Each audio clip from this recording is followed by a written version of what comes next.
What's up everybody, welcome back to the channel.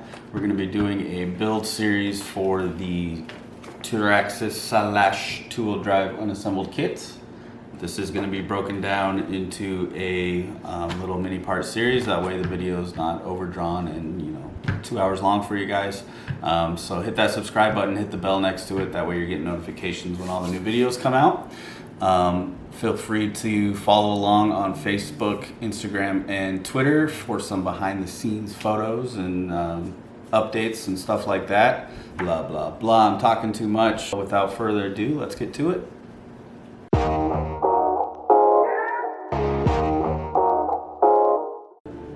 Alright guys, we're going to start the build off for the / two-wheel drive unassembled kit from Traxxas.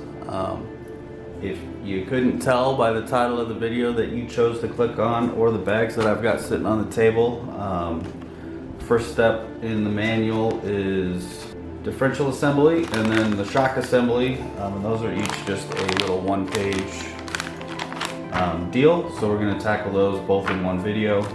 Should go fairly quickly. So you're going to want to make sure you've got your differential bag and your shock bag. Those should have everything in it to complete these two steps, which is A and B. And before we get started, since this is the first video in the series, I kind of want to take the time to go over how I set up before I actually start building the kit.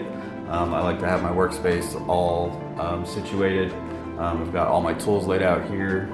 I've got this little 3D printed tool caddy here. I keep all my MIP wrenches and then my MIP quarter drive stuff. Because I do use a DeWalt driver. It's a little 8-bolt gyroscopic driver, so it rotates based on the position of your, or the rotation of your wrist. And then for this one, I don't think we'll need it, but I've got my shock shaft pliers. I don't think we'll need them really, since these shocks are pretty much pre-assembled. We just have to add the oil and stuff, but they might come in handy. So I have everything, I like to have everything laid out and prepped, that way I'm not running around trying to find a certain tool or something. And then the other thing I use when I build shocks is the Tamiya vacuum pump here. It's, again, not a required item, but it's just something I use personally. I'll leave a link in the description to most of these tools down below, that way if you have any interest in them, you can check them out. But yeah, let's get started with the build. I'm going to try to do this all in one take for you guys. Hopefully the camera angle is pretty good. Hey guys, got a new merch store available with some hats, shirts, and other accessories. So if you want to pick up some cool swag and support the channel, go ahead and click that link in the description below. Go ahead, open up your manual. We're starting on page 6, which is step A, which is the differential assembly. So we can set the shock bag aside for now. You've got your differential bag here. This is going to have everything you need in it to build the differential. So go ahead and get everything out of the bag. I like to open up all the bags and get all the parts out, and then I don't throw away the bags until I'm done with the step. That way, if you did dump it out and one of the small pieces or something got stuck in the bag, you're not throwing it away right away. That way you don't throw it away until you're done and you know you got everything you needed. So just in case. And then having a nice mat like this, yoga mats work, or a lot of hobby shops will sell what they call a pit mat. It's really nice to build on. I know Traxxas has a mat too.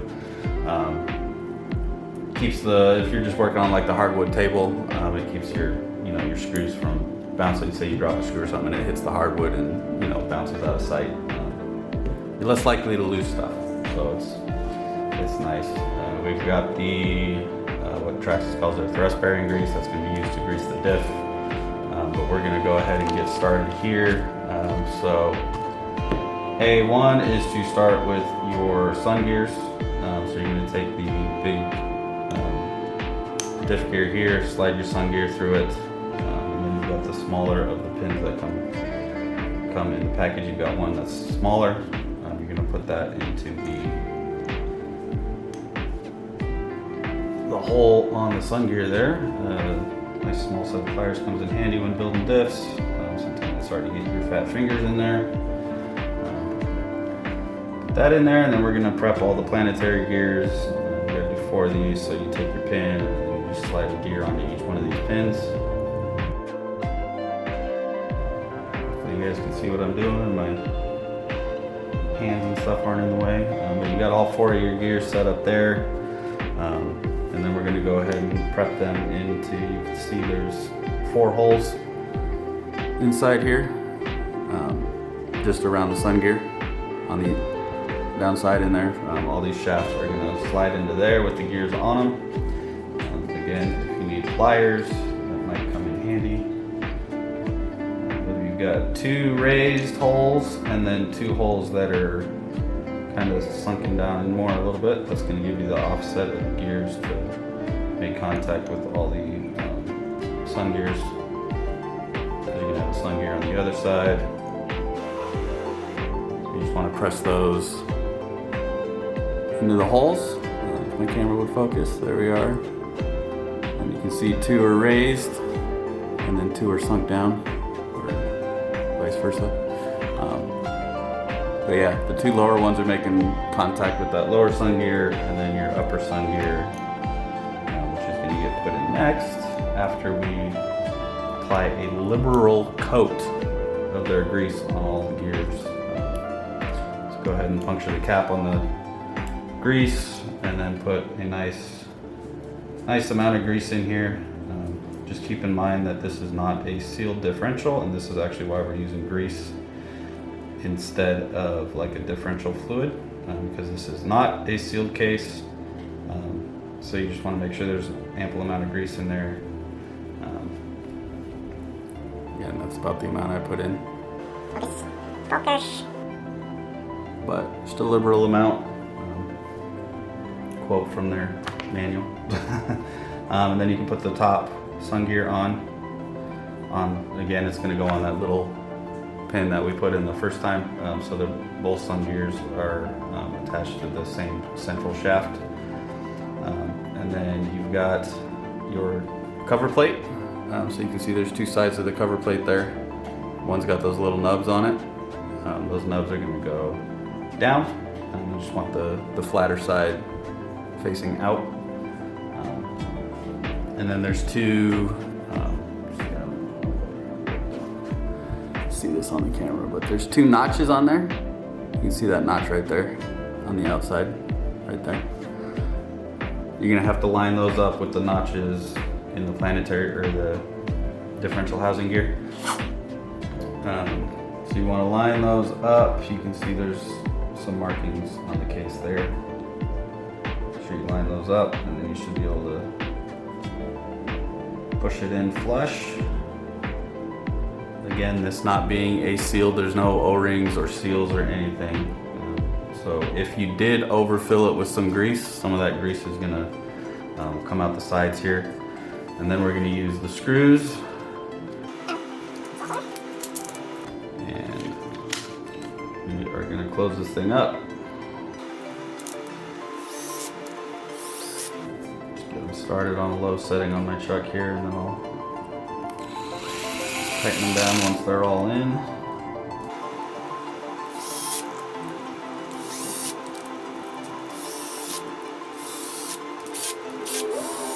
Get close, and then I'll just do them by hand to tighten them up.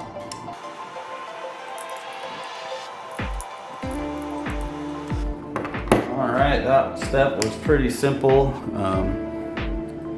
Got the case all sealed up here. 4 screws, and then all the grease and gears internally, but everything should rotate fairly smoothly. If you've got any binding issues or anything, you're going to want to take it apart and make sure nothing's cockeyed in there and nothing's got any resistance on it. So it should be fairly smooth. You can kind of rotate a little bit to work that grease into the gears, but that is step A done with the differential. So we can go ahead and set that off to the side. Got it in the little parts tray there. As well as with the grease, you can put the cap on that, set that aside. Save it, you might need it later on in the build, so just go ahead and save it. And then we are gonna move on to step B, which is the shocks. This one's going to take a little bit longer just because obviously you're doing 4 of them instead of 1 of them. But again, it's just a 1-page deal, and they give pretty good steps in here in the manual as far as talking about bleeding the shocks and getting the proper amount of oil in there. The way I do it is probably going to be slightly different from the manual, so feel free to do it either way. If you're building along with me, go ahead and do it my way. If you're just following step by step. But again, same deal. Let's open up all my bags, get all the parts out that I need. Set the bags aside just in case we're missing something. That way we're not throwing anything in the trash. And there might be extra parts in this. I don't think they put any extra spacers in here. It doesn't look like it. So the 2 rear shocks are going to get these 8mm spacers for the springs. Looks like they didn't put any extra in this particular portion. That's all in the other extra bag that you got in the kit of the spare parts, which is kind of the same deal that you would get if you bought one of the pre-builts. They always give you a bag of goodies. So those adjustment pieces would be in a different bag. Let me get the oil out of here. Which this is Traxxas, should be. They just label it as their silicone shock oil, but typically Traxxas standard oil is about a 30 weight equivalent to like a Team Associated oil or something. So if you go to rebuild the shocks later on down the road, that's typically what their standard oil is. Anyways, I got all the parts out. And then when I'm doing shocks, I like to get all my rear shocks and my front shock parts in one area. So you've got your longer springs, which are your rears, your shorter springs, which are your fronts. And then if you look at the manual, your preload spacer and your bump stops are only going to be on your rear shocks. So the bump stops are pre-applied since they assembled the shocks on the rears, and it's going to be the same deal with the fronts, just no bump stops. So you've got your spacers and everything, and then 2 of each of everything else. So you've got your fronts and your rears set aside, that way you're not getting confused with what parts go to the fronts and what parts go to the rears. A little less likely to get confused on this one, just since the shocks are pre-built. And then on their oil, you do have to put the nozzle in it. So they have the seal, so you got to break the seal on this. So you can go ahead and get that seal off. And then this is going to be a little tricky. Getting these, you've got this on your nozzle there, you've got the one end that's got the little seal on it. That's going to have to get pushed into the opening on the oil. Sometimes it can be a little tricky just because they make it a nice tight fit, that way you don't get any leaks. So just kind of rock it a little bit back and forth and get it pushed all the way in. Get it pushed in as much as you can by hand, and then this cap will go over it. So pop that little black seal out of the cap, and then you can slide the cap over and tighten it down. Now you're going to want to have this pushed on as far as you can before you do this, because this cap, when you tighten it down, is going to put pressure on it, but since it's plastic threads, the cap can spread and you can't put as much pressure as you probably should on it. And then you're going to want to cut the tip off, which I didn't bring any scissors, so we're going to do it with a knife. But again, be very careful if you're doing this with a knife so you don't cut yourself. But you're just going to want to cut a section of the top off. That way we can get the oil out. You can always cut off a little bit more if you need to open up the hole a little wider. And the other nice part about doing the Tamiya pump here is it acts as a shock stand. You're probably going to want a stand or something to put the shocks in, just to hold them. Because you got to hold them upright. These shocks are somewhat of a weird size, so they don't always fit perfectly in these. You can see it's kind of bigger, you can almost pull it through. But we'll just use this end of it, and then what you're going to want want to do is take all the caps off. If they're a little tight, you can put like a wrench or something through the eyelet and just give it a little turn to loosen it up. And when you pull those off, those should have, so Traxxas' shocks are a bladder shock. So a lot of times when you take the cap off, the bladder stays inside the cap.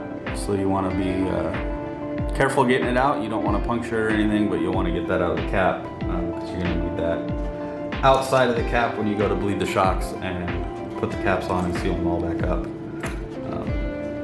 So go ahead and take all 4 caps off, making sure to get the bladder diaphragms out of there because that's what your upper seal is. So without those, if you just put the caps on, or if you insert those improperly, you don't put them in right, you're not going to have a seal on the top of the shocks, and we definitely don't want oil leaking out of these. We want long-lasting, one-time build shocks.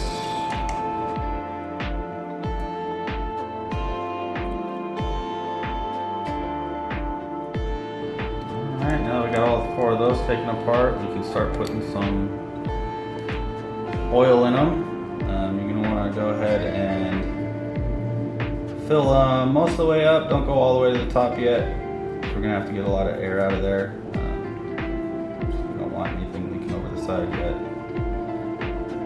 But just go ahead and fill up all 4 of the shocks.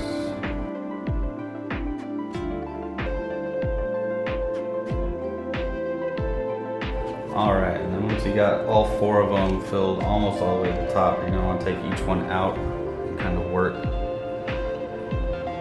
the shaft slowly up and down. A few times this is going to get all the air out from the bottom side of the piston and fill that with oil. And then I'll show you on the next one here, but you'll see how much the level goes down just because you get all the oil down there. So I don't know how well you're going to be able to see shock oil level in there, but once I start moving it, you'll see a big air bubble come up and then the level go down quite a bit. So slowly go up and down. You don't have to do a long stroke. You don't want to bring the piston above the oil line, otherwise you're going to suck more air into the system. So just take your time, do a couple short strokes with it to work the oil below the piston. Fronts aren't going to be as dramatic. That. The other thing you can feel is you'll feel it loosen up a little bit when the oil works its way into the seals and onto the shaft, and then you don't get as much friction from the seals. You'll want to check the bottom just to make sure the bottom seals are tight too. But you can just check all those. They should be relatively good from the factory, but just make sure that they're a little loose on any of them. You go ahead and give them a nice little twist to tighten them up. Your shock there was actually pretty loose. All those are tight. You can go ahead and then once you work all the shocks to get that air below the pistons, you can bring up the oil level again to almost full. Don't quite go all the way to the top, but you'll want to bring the level up a little bit. And then the idea here is to get all the air out of the shock. So you can do what we just did and work the piston up and down a few times to allow the oil to get below the piston, and then the air, you'll see the bubbles, you'll see those start to rise to the top. So you actually want to set these aside for about 10 minutes depending on how much air is in there, and just let all of that actually make its way to the top. I like the pump here because I can just create a vacuum with it and it'll do all the work for me, make it a little quicker, and actually do a better job at getting the air out. So you can just do a couple pumps on that, let that sit, and if you actually look through the clear cap, you can see all the bubbles rising to the top. So you want to let those sit until the air is all the way out.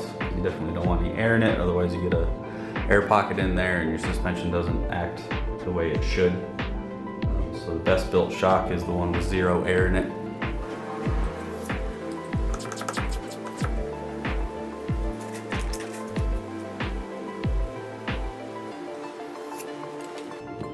Alright, all the bubbles are gone, so we've got all the air out of the oil. So the next thing is going to be to bleed them all. You're probably going to want a rag just because you're going to lose some oil outside of the shock when you go to bleed them. Now, if you do it their way they're saying in the manual, you're just going to fill it up, put the piston all the way to the top. Obviously you're going to want that level above the piston because you don't want to go all the way to the top and then get more air in it if the piston goes above the level. And then top it off so you're about 1.5 millimeters from the top of the body. And then leave the shaft up and put the diaphragm and the cap on. I'm going to do it slightly different. It's not really going to matter what way you do it. It's not going to affect the functionality of the shock. I just have my way versus they have their way. So either way you do it, the shock's going to perform the same. You're still going to get a good performing shock. So what we're going to do is, this just happens to be one of the rear shocks, but you're going to want to top off your level. Just make sure it's close to the top. It's not, you don't want it right at the top. Make sure the shaft's all the way down. Put some oil in it, bring it up close to the top. You don't need to bring it all the way. And then you're gonna want to slowly go up with the piston.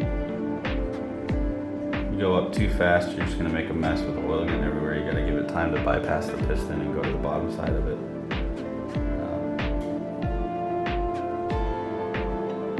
Bring it up, bring it down, make sure there's no air in there.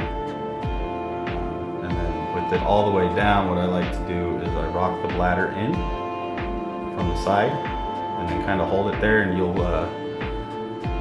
can see I'm holding it down with the side that my finger's on. The camera would focus, there we go. And then this part here is actually got a little air gap. So what you don't want when you build a shock is too much oil in there, because then it creates an unnecessary pressure and your shock can't function properly. And then what ends up happening is all that pressure builds up and you'll end up popping the cap right off the top of the shock while you're driving it, and you definitely don't want that. So properly bled shock is gonna perform at its best and not causing any problems. So you'll see that we'll go up slowly with that open, and then some of the oil, the excess oil, will actually make its way out that side of the shock. Sometimes I like to push down on the table to clear it and then hold the rag there to get the oil so we're not making a bigger mess than we need to. And you go all the way down with it, and then when you feel it bottom out, just wipe some of the oil off, and then you can put that bladder all the way down, all the way around it, and then you can pull it. Pull the shaft all the way back down, and that'll actually create a suction on the bladder and hold the bladder there. And then you can wipe off any extra oil, but then you can put your cap on. And you want to make sure you line up the threads and then screw it down all the way. And that bladder in there is actually what creates the seal as well. So just grab the body with your hand and then give it a good tight like that, and then you got the shock cap on nice and tight, and you've got a built shock. The only thing we'll have to do to the shock after this is put the spring and everything on. So I'm gonna go ahead and get all the other 3 shocks buttoned up. That way we've got 4 sealed shocks, and then we'll come back and put the springs and spacers and everything back on it. So let me get those all finished up.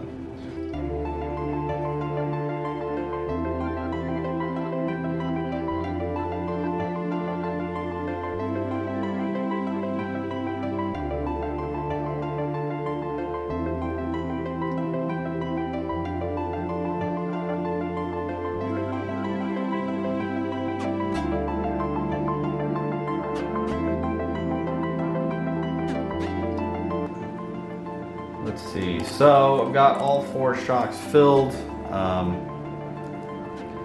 You'll want to give them a nice move the shaft on them to make sure everything's smooth and there's no pressure towards the top end.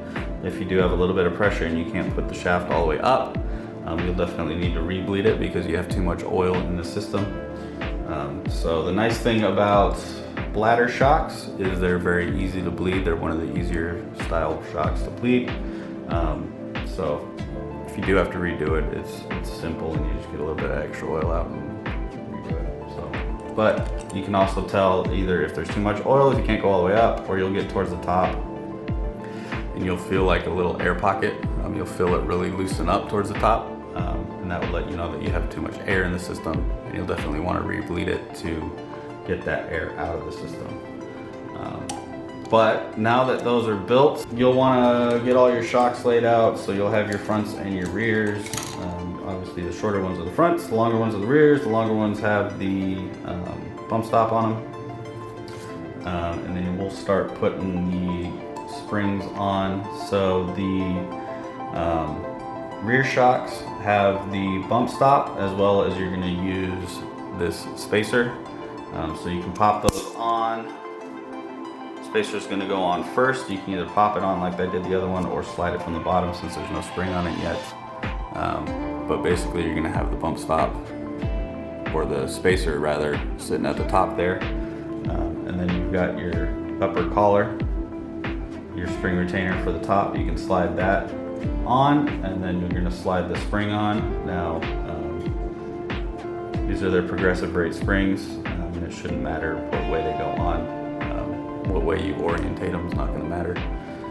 So go ahead and slide that on there, and then you'll have your lower retainer, and there's a opening on it, and that'll just kind of slide over the shaft and then down onto the rod end, and that'll kind of lock it in. So your shock's going to look set up like that.